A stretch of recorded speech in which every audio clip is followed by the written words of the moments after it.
ഹൃദയങ്ങളെ ബന്ധിപ്പിക്കുന്ന സ്നേഹം എന്ന ഈ പ്രത്യേക ആത്മീയ ചിന്താധാരയിലേക്ക് ഏവർക്കും സ്വാഗതം.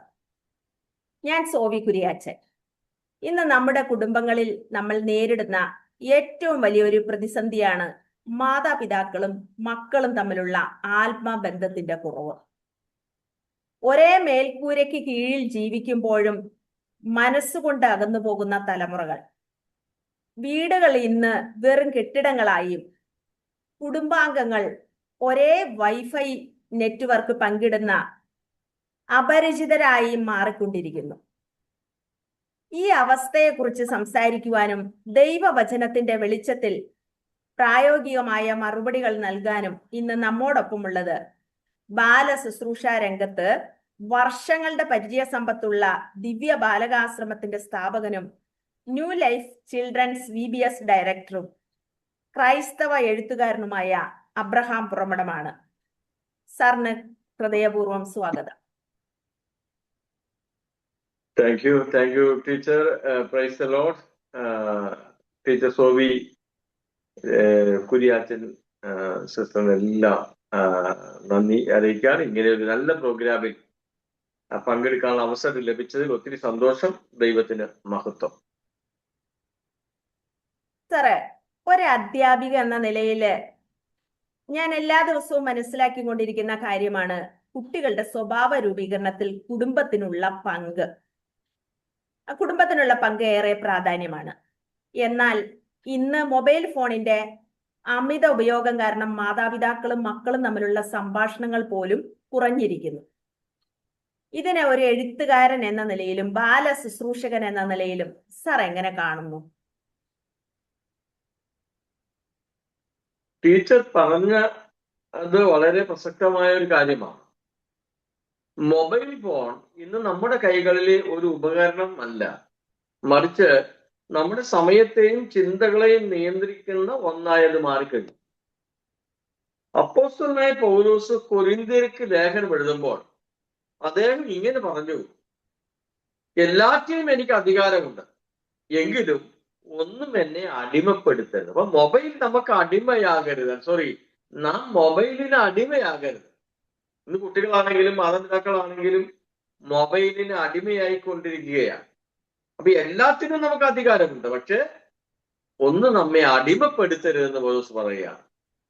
അപ്പൊ ഇന്ന് സ്ക്രീനുകൾ നമ്മുടെ സ്നേഹബന്ധങ്ങളെ അടിമപ്പെടുത്തിയിരിക്കുന്നു. യേശുക്രിസ്തു തന്റെ ശുശ്രൂഷ കാലത്ത് എപ്പോഴും വ്യക്തികളിലേക്ക് ഇറങ്ങിച്ചെന്ന് അവരുടെ മുഖത്ത് നോക്കി ഹൃദയം തൊട്ട് സംസാരിച്ചു. എന്നാൽ ഇന്ന് ഒരു മേശയ്ക്ക് ചുറ്റും ഇരുന്ന് ആഹാരം കഴിക്കുമ്പോൾ പോലും എല്ലാവരും ഫോണില്ല. മുഖത്തോട് മുഖം നോക്കി സംസാരിക്കേണ്ടടുത്ത് നമ്മൾ സ്ക്രീനിലേക്ക് നോക്കി ആഹാരം കഴിക്കാനിരിക്കുമ്പോൾ സ്ക്രീനിലേക്ക് നോക്കിയായിരുന്നു ആഹാരം കഴിക്കുന്നത്. മാതാപിതാക്കൾ മക്കളെ കാണുന്നില്ല, മക്കൾ മാതാപിതാക്കളെ കാണുന്നില്ല, സഹോദരങ്ങളെ കാണുന്നില്ല, സ്ക്രീനിലേക്കാണ് നോക്കുന്നത് നമ്മൾ. ഈ ഡിജിറ്റൽ മതിൽ നമ്മൾ പൊളിച്ച് മാറ്റിയേ മതിയാവും. നമ്മുടെ കുടുംബത്തിൽ നിന്ന്, സമൂഹത്തിൽ നിന്ന്, സ്കൂളിൽ നിന്നൊക്കെ ഈ ഡിജിറ്റൽ മതിൽ പൊളിക്കണം. നമുക്കതൊരു മതിലായി മാറരുത്.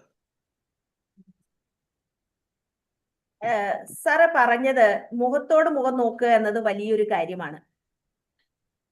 മുഖത്തോട് മുഖം നോക്കി സംസാരിക്കുമ്പോഴാണ് ബന്ധത്തിന്റെ ആഴം കൂടുന്നത്. ഒരു VBS ഡയറക്ടർ കൂടിയായ അങ്ങേക്ക് കുട്ടികളുടെ മനസ്സ് നന്നായി അറിയാമല്ലോ. കുട്ടികൾ സംസാരിക്കാൻ വരുമ്പോൾ മാതാപിതാക്കള് ഫോണിൽ നോക്കിയിരുന്ന് മറുപടി പറഞ്ഞു കഴിഞ്ഞാൽ കുട്ടികൾക്ക് ഒരു മാനസികമായ ഒറ്റപ്പെടൽ ഉണ്ടാകും. അതുപോലെ തന്നെ കുട്ടികള് ഫോണിൽ മുഴുകിയിരിക്കുമ്പോൾ മാതാപിതാക്കളോട് സംസാരിക്കാനും അവർ തയ്യാറാകുന്നില്ല. മൊബൈൽ ഫോണിന്റെ ഈ അമിത സ്വാധീനത്തിൽ നിന്ന് മക്കളെയും ഒപ്പം മാതാപിതാക്കളെയും മോചിപ്പിച്ച് ബന്ധങ്ങൾ കൂടുതൽ ആഴപ്പെടുത്തുവാൻ എന്താണ് വഴി? സുവിശേഷത്തിന്റെ കാതൽ എന്ന് പറയുന്നത് ത്യാഗവും കൂട്ടായ്മയുമാണ്. അപ്പൊ ഒന്ന് ബൈബിൾ വചനം ഭവനങ്ങളിൽ, കുടുംബങ്ങളിൽ വചനം ആഴപ്പെടണം. മാതാപിതാക്കളും കുട്ടികളും ബൈബിൾ പഠിക്കണം, വചനം വായിക്കണം. അപ്പോഴവിടെ ത്യാഗവും കൂട്ടായ്മയും ഒക്കെ വളരും. പൊറുക്കാനും കരുതലും ക്ഷമിക്കാനും ഒക്കെ കഴിയും. യേശു തന്റെ തിരക്കുകൾക്കിടയിലും കുട്ടികളെ തന്റെ അടുക്കലേക്ക് വരുവാൻ അനുവദിക്കുകയും അവരെ കെട്ടിപ്പിടിച്ച് അനുഗ്രഹിക്കുകയും ചെയ്തു. അതാണ് മാതാപിതാക്കളുടെ തിരക്കേറിയ ജീവിതത്തിലും കുട്ടികളെ കരുതുവാനും അവരെ ചേർത്ത് നിർത്തുവാനും കഴിയണം. മാതാപിതാക്കൾക്ക് കഴിയണം എന്ന് പറഞ്ഞാൽ കുടുംബങ്ങളിൽ ഒരു ഡിജിറ്റൽ ഉപവാസം എന്ന് വെച്ചാൽ ഡിജിറ്റൽ ഫാസ്റ്റിംഗ്, ആഴ്ചയിൽ ഒരു ദിവസമോ അല്ലെങ്കിൽ ദിവസവും വൈകുന്നേരങ്ങളിലോ പ്രാർത്ഥനയുടെ സമയത്തോ അപ്പോ ആഹാരത്തിന്റെ സമയത്തോ, ഉദാഹരണത്തിന് 7 മണി മുതൽ 9 മണി വരെ വൈകിട്ട് കുടുംബത്തിലെ എല്ലാവരും ഫോണുകൾ പൂർണ്ണമായും മാറ്റിവെക്കണം. ആ സമയം കുട്ടികളുടെ VBS പാട്ടുകൾ പാടുക, കഥകൾ പറയുക, അവരെ ചേർത്ത് പിടിക്കുക, അവരെ സ്നേഹിക്കുക, അവരോട് സംസാരിക്കുക, അവരുടെ സങ്കടങ്ങൾ കേൾക്കുക, മാതാപിതാക്കളുടെ കഷ്ടപ്പാടുകൾ പറയുക, ഇതെല്ലാം അവരുമായി ഷെയർ ചെയ്യാനും അവരുമായിട്ട് സംസാരിക്കാനും നമ്മൾ സമയം കണ്ടെത്തണം. അതാണ് ഈ ഡിജിറ്റൽ ഫാസ്റ്റിങ്ങിന്റെ പ്രത്യേകത. അത് മൊബൈൽ ആ സമയത്ത് മാറ്റിവെക്കണം. പിന്നെ മാതാപിതാക്കൾ മനസ്സിലാക്കേണ്ട കാര്യം, ശിക്ഷയല്ല ശിക്ഷണമാണ് നമ്മൾ നൽകേണ്ടത്. പലപ്പോഴും നമ്മൾ കുട്ടികളെ അടിക്കുമ്പോൾ കൈകൊണ്ടടിക്കാൻ പാടില്ല, ചൂരമടി കൊണ്ട് പുറത്തിനടിക്കും, അങ്ങനെ കൈകൊണ്ട് പുറത്തിനടിക്കും, അങ്ങനെ പലതരം ഉപദ്രവങ്ങളുണ്ട്. അതൊക്കെ തെറ്റായ കാര്യമാണ്. ശിക്ഷയല്ല ശിക്ഷണമാണ് ബൈബിൾ പറയുന്നത്. മക്കൾക്ക് നമ്മൾ കൊടുക്കേണ്ടത് ശിക്ഷയല്ല ശിക്ഷണമാണ്. മാതാപിതാക്കൾ മനസ്സിലാക്കേണ്ട ഒരു കാര്യം, അപ്പന്മാർ മക്കളെ കോപിപ്പിക്കാതെ കർത്താവിന്റെ ബാലശിക്ഷയിലും പത്യോപദേശത്തിലും പോറ്റി വളർത്താനാണ് പറയുന്നത്. FSC ലേഖനം 6:4. അപ്പൊ മാതാപിതാക്കൾ കുട്ടികളെ പ്രകോപിപ്പിക്കരുത്, മക്കളെ ചേർത്ത് പിടിക്കണം, അവരെ സ്നേഹത്തോടെ തിരുത്തണം. കുട്ടികൾക്ക് ഫോൺ കൊടുക്കാതിരിക്കുമ്പോൾ ഉണ്ടാകുന്ന ദേഷ്യത്തെ സ്നേഹത്തോടെയും വചനത്തിന്റെ നല്ല മാതൃകകൾ കാണിച്ചും മാറ്റിയെടുക്കണം. മറ്റൊരു കാര്യം, നമ്മൾ വളരെ പ്രസക്തമായ ഒരു കാര്യം ഞാൻ പറയാൻ പോകുന്നത്, ഇപ്പൊ മാതാപിതാക്കൾ ഫോൺ ഉപയോഗം കുറയ്ക്കാതെ മക്കളോട് കുറയ്ക്കാൻ പറഞ്ഞാൽ അവരത് കേൾക്കില്ല. കാരണം നമ്മൾ അവർക്ക് മാതൃകയാണ്. കാരണം മാതാപിതാക്കളും ഈ കുട്ടികളോട് പറയുന്നതൊപ്പം തന്നെ അവർ ഫോൺ മാറ്റിവെക്കാൻ തയ്യാറാകണം. സാറ് പറഞ്ഞത് വളരെ കൃത്യമായ ഒരു കാര്യമാണ്, മാതൃകയാകുക എന്നുള്ളത്. സാറ് ഈ മാതാപിതാക്കൾ മാതൃകയാകണം എന്ന് പറഞ്ഞപ്പോൾ എനിക്കൊരു കഥ ഓർമ്മ വരുന്നു. ഒരിക്കൽ ഒരു അമ്മയും മകനും ഒരു സ്വാമിയുടെ അടുക്കൽ ഈ മകന്റെ അമിതമായ ശർക്കര ഉപയോഗം കുറയ്ക്കുവാനായിട്ട് സ്വാമിയുടെ അടുക്കൽ പോവുകയാണ്. അവിടെ ചെന്നപ്പോൾ സ്വാമി പറഞ്ഞു, നിങ്ങൾ അടുത്ത ആഴ്ച വരിക എന്ന്. ഒരാഴ്ച കഴിഞ്ഞ് വരുവാനായിട്ട് പറഞ്ഞു. അവർ വീണ്ടും ഒരാഴ്ച കഴിഞ്ഞപ്പോൾ ഈ സ്വാമിയെ കാണുവാനായിട്ട് അമ്മയും മകനും കൂടി വന്നു. അപ്പോൾ ആ സമയം ഈ സ്വാമി ഇവർക്ക് വേണ്ടുന്ന, ഈ മകന് വേണ്ടുന്ന ഉപദേശങ്ങൾ കൊടുത്തു. അപ്പോൾ ഈ അമ്മ ചോദിച്ചു, എന്തുകൊണ്ടാണ് അങ്ങ് ഞങ്ങളോട് ഒരാഴ്ച കഴിഞ്ഞ് വരുവാൻ പറഞ്ഞത്? അപ്പോൾ അവിടെ സത്യം എന്താണെന്ന് വെച്ചാൽ, ഈ സ്വാമി ഒരു ശർക്കര തീറ്റക്കാരനായിരുന്നു. സ്വാമി ഇതിൽ നിന്ന് വിടുതൽ പ്രാപിച്ചിട്ട് വേണം, ഇതിൽ നിന്ന് ഒഴിവായിട്ട് വേണം മറ്റുള്ളവരെ ഉപദേശിക്കുവാനായിട്ട് എന്ന് പറഞ്ഞതുപോലെ മാതാപിതാക്കൾ ഈ വിഷയത്തിൽ കുട്ടികൾക്ക് മാതൃകയാകേണ്ടതാണ്. വളരെ കൃത്യമായ കാര്യമാണ് സാർ പറഞ്ഞത്. ഇന്നത്തെ കാലത്തെ മറ്റൊരു വലിയ വെല്ലുവിളിയാണ് വിശ്വസ്തത. മക്കൾ പല കാര്യങ്ങളിലും മാതാപിതാക്കളിൽ നിന്ന് ഒളിച്ചു വെക്കുന്നു. മാതാപിതാക്കൾക്ക് മക്കളിലുള്ള വിശ്വാസവും നഷ്ടപ്പെടുന്നു. ദൈവവചനത്തിന്റെ അടിസ്ഥാനത്തിൽ കുടുംബത്തിൽ ഈ വിശ്വസ്തത എങ്ങനെ വീണ്ടെടുക്കാം? ഇത് പറഞ്ഞ ആ ഒരു കാര്യത്തെക്കുറിച്ച് ഞാൻ പറഞ്ഞു വരുന്നതിന് മുമ്പ് തന്നെ ഞാനൊരു കാര്യം പറയട്ടെ. ടീച്ചറുടെ കഥ അതിഗംഭീരമായിരുന്നു. കാരണം ഇന്നത്തെ കാലത്തെ അധ്യാപകരും മാതാപിതാക്കളും കുട്ടികളെ അനുസരിപ്പിക്കാൻ ശ്രമിക്കുമ്പോൾ നാം എത്രമാത്രം വിശ്വസ്തരാണ്, അല്ലെങ്കിൽ നാം എത്രമാത്രം അതിനോട് പ്രതിബദ്ധത പുലർത്തുന്നു എന്ന് ചിന്തിക്കേണ്ടതുണ്ട്. കാരണം മാതാപിതാക്കളാണെങ്കിലും അധ്യാപകരായാലും കുട്ടികളുമായി ബന്ധപ്പെട്ട് റിലേറ്റഡ് ആയിട്ടുള്ള ആരുമായ ആണെങ്കിലും അവരവരുടെ ജീവിതത്തിൽ മാതൃകയില്ലാതെ കുട്ടികളുടെ മേൽ അടിച്ചേൽപ്പിക്കാൻ ശ്രമിക്കുമ്പോഴാണ് പലപ്പോഴും കുട്ടികൾ അനുസരിക്കാതെ വരുന്നത്. അപ്പൊ ദൈവവചനത്തിന്റെ അടിസ്ഥാനത്തിൽ നമ്മൾ ചിന്തിക്കുമ്പോൾ വിശ്വസ്തത എന്ന വിഷയത്തിലേക്ക് വരാം. വിശ്വസ്തത എന്ന് പരിശുദ്ധാത്മാവിന്റെ ഫലമാണ്. അത് ഹോളി സ്പിരിറ്റിന്റെ ഫ്രൂട്ടാണ്. സുവിശേഷത്തിന്റെ കാതൽ എന്ന് പറയുമ്പോൾ നാം പാപികളായിരിക്കുമ്പോൾ തന്നെ നമ്മളെ വീണ്ടെടുക്കുവാൻ വേണ്ടി തന്റെ പുത്രനെ നൽകിക്കൊണ്ട് ദൈവം വിശ്വസ്തനായി. അപ്പൊ വിശ്വസ്തത അത് മാതാപിതാക്കളായാലും കുട്ടികളായാലും വിശ്വസ്തത ജീവിതത്തില്, കുടുംബ ജീവിതത്തില്, വ്യക്തി ജീവിതത്തില് വളരെ ആവശ്യമായ കാര്യമാണ്. നമ്മുടെ സമൂഹത്തിലെ കുട്ടികളിൽ ഞാൻ പഠിച്ച ഒരു പാഠമുണ്ട്. കുട്ടികൾക്ക് തെറ്റുപറ്റാം, പക്ഷെ അവർ അത് ഒളിച്ചു വെക്കുന്നത് മാതാപിതാക്കളോട് അമിതമായ കോപം, അവരുടെ ശിക്ഷ, ഇത് ടീച്ചേഴ്സിന്റെ ശിക്ഷ, ഇത് ഭയന്നാണ് പലപ്പോഴും കുട്ടികളൊന്നും മാതാപിതാക്കളോടോ അധ്യാപകരോടോ പറയാത്തത്. അപ്പൊ അവർക്ക് എന്തും തുറന്നു പറയാനുള്ള സ്വാതന്ത്ര്യം അല്ലെങ്കിൽ ഒരു സാഹചര്യം, അങ്ങനെ ഒരു അന്തരീക്ഷം നമ്മൾ ഉണ്ടാക്കണം. അപ്പോൾ അവരൊന്നും ഒളിച്ചു വെക്കാതെ അതെല്ലാം കൃത്യമായിട്ട് പറയാനിടയായിത്തീരും.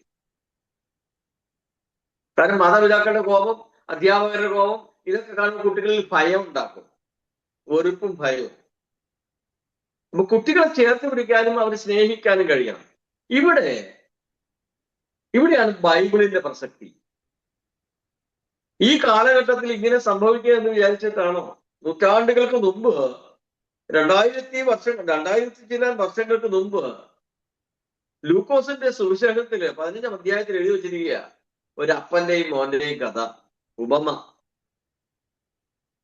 തന്റെ മകൻ എല്ലാം നശിപ്പിച്ചു, വിറ്റ് എല്ലാം തുലച്ചു, അത് ചെലവാക്കി കൂട്ടുകാരോടുകൂടെ നശിപ്പിച്ച് കളഞ്ഞ അവസാനം ഈ മകൻ മടങ്ങി വരുമ്പോ, ഇപ്പോഴത്തെ മാതാപിതാക്കൾ മനസ്സിലാക്കേണ്ട കാര്യം, ഈ മകൻ മടങ്ങി വരുമ്പോ ഈ പിതാവ് ഓടിച്ചെന്ന് കെട്ടിപ്പിടിച്ച് അവനെ ചുംബിച്ച് മോതിരം അണിയിച്ച് കാലിൽ ചെരുപ്പ് ധരിപ്പിച്ച് മേലങ്കി ഇട്ട് മുഴുത്ത കാളക്കുട്ടിയെ കൊന്ന് അവിടെ വലിയൊരു വിരുന്ന് നടത്തുകയാണ്. നമ്മുടെ മക്കളോടുള്ള മനോഭാവം ഏതായിരിക്കണം? ഇവിടെ അധ്യാപകരും ഈ മനോഭാവത്തിൽ വരണം. എങ്കിൽ മാത്രമേ കുട്ടികളെ രക്ഷിക്കാനായിട്ട് കഴിയൂ. എൻ്റെ ഒരു അനുഭവമുണ്ട്, ഞാനത് പറയുന്നില്ല, കാരണം സമയമില്ലാത്തതുകൊണ്ട് ഞാൻ പറയുന്നില്ല. അപ്പൊ നമ്മുടെ ജീവിതത്തില് കുട്ടികളെ അത്തരത്തിൽ കരുതുന്നു, അവരെ സ്നേഹിക്കുന്നു, അവരോട് വിശ്വസ്തത കാണിക്കുന്നു എന്ന് അവർക്ക് മനസ്സിലാകുമ്പോൾ തീർച്ചയായിട്ടും അവർ നമ്മെ വിശ്വസിക്കും, അവർ നമ്മെ സ്നേഹിക്കും, അവർ നമ്മെ അനുസരിക്കും. ഒരു അപ്പന്റെ ഹൃദയമാണ്, അതായത് ആ ദൂത്തുപുത്രന്റെ പിതാവിന്റെ ഹൃദയമാണ് അതായത് മാതാപിതാക്കൾക്കും അധ്യാപകർക്കും ഉണ്ടാകേണ്ടത്. മാതാപിതാക്കളോട് എനിക്ക് പറയാനുള്ളത് എന്താണ്? മക്കൾക്കെല്ലാം തുറന്നു പറയാനുള്ള ഒരവസരം നിങ്ങൾക്ക് വെച്ചാൽ തുറന്നു പറയാൻ പറ്റുന്ന ഒരു സുരക്ഷിത കേന്ദ്രം, സേഫ് സോൺ ആയിരിക്കണം നിങ്ങളുടെ ഹൃദയം, മാതാപിതാക്കളുടെ ഹൃദയം. മക്കൾക്ക് എന്തും തുറന്നു പറയാനുള്ള, ടീച്ചേഴ്സിന് മുമ്പിൽ കുട്ടികൾക്ക് എന്തും തുറന്നു പറയാനുള്ള ഒരു മനസ്സ് രൂപപ്പെടുത്തണം. ഒരു തെറ്റ് കുട്ടികൾക്ക് പറ്റി, ആ കുട്ടിക്ക് പറ്റി, മറ്റാരോടും പറയുന്നതിന് മുമ്പ് തന്നെ അത് സ്വന്തം മാതാപിതാക്കളോടും അധ്യാപകരോടും ഒന്ന് പറയാൻ അവർക്ക് ധൈര്യം ഉണ്ടാകണം. മക്കളോട് എനിക്ക് പറയാനുള്ളത്, വചനം വ്യക്തമായി പറയുന്നു, മക്കളെ നിങ്ങളുടെ മാതാപിതാക്കളെ കർത്താവിൽ അനുസരിപ്പിൻ, അത് ന്യായമല്ല. എഫേസ്യർ 6:1. അപ്പൊ മാതാപിതാക്കളെ കുട്ടികൾ അനുസരിക്കണം. അത് ദൈവവചനത്തിന്റെ വചനത്തിലുള്ള കാര്യമാണ്. അത് നമ്മൾ അനുസരിക്കണം. ദൈവവചന അനുസരിക്കുന്നതാണത്. മാതാപിതാക്കളോട് കാര്യങ്ങൾ ഒളിച്ചു വെച്ച് ഒരു രഹസ്യ ജീവിതം നയിക്കുമ്പോൾ അവിടെ ഇരുളാണ് സംഭവിക്കുക. എന്നാൽ ക്രിസ്തീയ ജീവിതം വെളിച്ചത്തിൻ്റെതാണ്. മാതാപിതാക്കളോട് വിശ്വസ്തരായിരിക്കുമ്പോൾ നാം ദൈവത്തോടാണ് വിശ്വസ്തരായിരിക്കുക. മാതാപിതാക്കളോട് നാം വിശ്വസ്തരാകുമ്പോൾ നാം ദൈവത്തോടാണ് വിശ്വസ്ത കാണിക്കുക. ഇത് നമ്മൾ തിരിച്ചറിഞ്ഞാൽ മതി. സാറ് എത്ര മനോഹരമായ ചിന്തകളാണ് സംസാരിച്ചത്. ആ ധൂർത്തപുത്രന്റെ അപ്പന്റെ ഹൃദയം ഇന്നത്തെ മാതാപിതാക്കൾക്ക് ഉണ്ടാകട്ടെ എന്ന് ആഗ്രഹിക്കുകയാണ്, പ്രാർത്ഥിക്കുകയാണ്. സാറ്, അങ്ങയുടെ എഴുത്തുകളിലൂടെയും ശുശ്രൂഷകളിലൂടെയും അനേകം കുടുംബങ്ങളെ സ്വാധീനിക്കുന്ന വ്യക്തിയാണല്ലോ. ഈ അഭിമുഖം കേൾക്കുന്ന മാതാപിതാക്കൾക്കും മക്കൾക്കുമായി ഒടുവിലായി എന്ത് സന്ദേശമാണ് സാറിന് നൽകാനുള്ളത്? സങ്കീർത്തനം 127:3 വചനം ഇങ്ങനെ പറയുന്നു, മക്കൾ യഹോവ നൽകുന്ന അവകാശമാണ്, അനുഗ്രഹമാണ്. നമ്മുടെ മാതാപിതാക്കളുടെ, ടീച്ചേഴ്സിന്റെ ഒക്കെ ആഗ്രഹങ്ങൾ തീർക്കുന്ന ഉപകരണമല്ല മക്കൾ. അവർ ദൈവത്തിന്റെ ദാനമാണ്. കുട്ടികൾ അവരെ ദൈവഭയത്തിൽ വളർത്തുക എന്നത് നമ്മുടെ ഉത്തരവാദിത്തമാണ്. ദൈവഭയം എന്ന് പറഞ്ഞാൽ ദൈവത്തെ അങ്ങ് പേടിച്ച്, അതല്ല. ദൈവം എന്ന് പറഞ്ഞാൽ അങ്ങനെ പേടിക്കേണ്ട ആളൊന്നുമല്ല. ദൈവഭയത്തിൽ വളർത്തുക എന്ന് പറഞ്ഞാൽ ദൈവ ആശ്രയത്വത്തിലും ദൈവസ്നേഹത്തിലും വളർത്തുക എന്നുള്ളതാണ്. ദൈവാശ്രയം വേണം മക്കൾക്ക്. ദൈവാശ്രയം പഠിപ്പിക്കണം കുഞ്ഞുങ്ങളെ. അത് നമുക്കുണ്ടാകണം, നമ്മൾ അതവരെ പഠിപ്പിക്കണം. അപ്പൊ അവർ ദൈവഭയത്തിൽ വളർത്തുക എന്നുള്ളത് നമ്മുടെ ഉത്തരവാദിത്തമാണ്. മൊബൈൽ സ്ക്രീനുകൾ നൽകുന്ന താൽക്കാലികമായ സന്തോഷങ്ങൾക്കോ ലോകത്തിന്റെ വ്യാജമായ ആകർഷങ്ങൾക്കോ നമ്മുടെ മക്കളെ വിട്ടുകൊടുക്കരുത്. അവരെ ഉപദേശിച്ചും അവരെ സ്നേഹിച്ചും നമ്മോട് ചേർത്ത് നിർത്തണം. അവരെ നമ്മളെ ചേർത്ത് പിടിക്കണം. അവർക്ക് നമ്മൾ അവരെ കരുതുന്നുണ്ട്, നമ്മൾ അവരെ സ്നേഹിക്കുന്നുണ്ട് എന്നുള്ള ബോധ്യം കുട്ടികൾക്ക് വരണം. അവർ സ്കൂളിൽ വിട്ട് വരുമ്പോ അവരെ ബാഗ് മേടിച്ചു വെക്കുക, അവരെ ഒന്ന് ചുംബിക്കുക, ആ ചോദിച്ച വിഷയങ്ങൾ, അവർ അതാ ദിവസത്തെ പ്രശ്നങ്ങള് ചോദിച്ച് മനസ്സിലാക്കുക. അങ്ങനെ ഒത്തിരി കാര്യങ്ങളുണ്ട്. അവർക്ക് ടീ കൊടുക്കുക, സ്നാക്സ് കൊടുക്കുക. അവരെ കരുതുന്നുണ്ട്, അവരെ സ്നേഹിക്കുന്നുണ്ടെന്ന് കുട്ടികൾക്ക് തോന്നിയാൽ അവരെല്ലാം തുറന്നു പറയാനായിട്ട് തയ്യാറാകും. മറ്റൊരു കാര്യം, കുടുംബ പ്രാർത്ഥനകൾ സജീവമാക്കുക. മാപ്പ് കൊടുക്കുക. കുട്ടികൾ തെറ്റ് ചെയ്താൽ അവർ ക്ഷമിക്കുക. അവർ ഉപദ്രവിക്കുകയല്ല, അവർ ശമിക്കുകയല്ല, അവരെ പ്രാവുകയല്ല. അതൊന്നും ചെയ്യാൻ പാടില്ല. അവരുടെ മനസ്സിന് മുറിവേൽക്കും. കുടുംബ പ്രാർത്ഥന സജീവം എന്ന് വെച്ചാൽ ഒരു ആത്മീയ അന്തരീക്ഷം നമ്മുടെ കുടുംബത്തിൽ നിലനിർത്തണം. ഒരു പ്രാർത്ഥന അന്തരീക്ഷം നമ്മുടെ കുടുംബത്തിൽ ഉണ്ടാകണം. അവിടെ സ്നേഹം പ്രധാനപ്പെട്ടതാണ്. നമ്മുടെ കുടുംബങ്ങളിൽ ക്രിസ്തുവിന്റെ സ്നേഹം നിറയണം. കാരണം പ്രാർത്ഥനയുള്ള കുടുംബങ്ങളെ തകർക്കാൻ ഒരു സാങ്കേതിക വിദ്യക്കോ ഒരു സാത്താനോ ഒരു ലോകത്തിനോ കഴിയില്ല. ഞാൻ ഒരിക്കൽ കൂടെ പറയാം, പ്രാർത്ഥനയുള്ള കുടുംബങ്ങളെ തകർക്കാൻ ഒരു സാങ്കേതിക വിദ്യക്കും സാത്താനും ലോകത്തിനും ഒന്നും കഴിയില്ല. അവിടെ ഐക്യമുണ്ടാകും, അവിടെ സ്നേഹമുണ്ടാകും, അനുസരണമുണ്ടാകും, അവിടെ അനുഗ്രഹവും ഉണ്ടാകും. അതുപോലെ സാറ് ഇപ്പൊ പറഞ്ഞല്ലോ, നമ്മുടെ ഈ കുഞ്ഞുങ്ങള് സ്കൂൾ വിട്ടൊക്കെ വരുമ്പോ ബാഗൊക്കെ വാങ്ങിച്ചു വെക്കുക, അവർക്ക് സ്നാക്സ് ചായ ഒക്കെ കൊടുക്കുക. അപ്പോൾ ആ കുഞ്ഞുങ്ങൾക്ക് ആ ഒരു കരുതലിന്റെ ആ ഒരു ഫീലിങ്സ് അവിടെ മനസ്സിലാകും. അപ്പോ അതിനോട് ഞാനൊന്ന് കൂട്ടിച്ചേർക്കുന്നത് എന്താണെന്ന് വെച്ചാ, ഈ കുഞ്ഞുങ്ങൾ സ്കൂളിൽ പോകുമ്പോൾ മാതാപിതാക്കള് രണ്ടുപേരും കൂടി ആ സന്തോഷത്തോടു കൂടി, അതായത് ഇങ്ങനെയാണ് ഞാൻ എൻ്റെ ഒരു അറിവ് വെച്ചിട്ട് പറയുകയാണ്, മാതാപിതാക്കൾ ഒരിക്കലും പ്രശ്നങ്ങൾ ഉണ്ടാക്കിയിട്ട് അത് കണ്ടും കൊണ്ട് കുഞ്ഞുങ്ങൾ സ്കൂളിൽ പോയാൽ കുഞ്ഞുങ്ങൾക്ക് പഠിക്കുവാനുള്ള ഒരു ശ്രദ്ധ കിട്ടത്തില്ല. കുഞ്ഞുങ്ങൾക്ക് എപ്പോഴും മനസ്സിൽ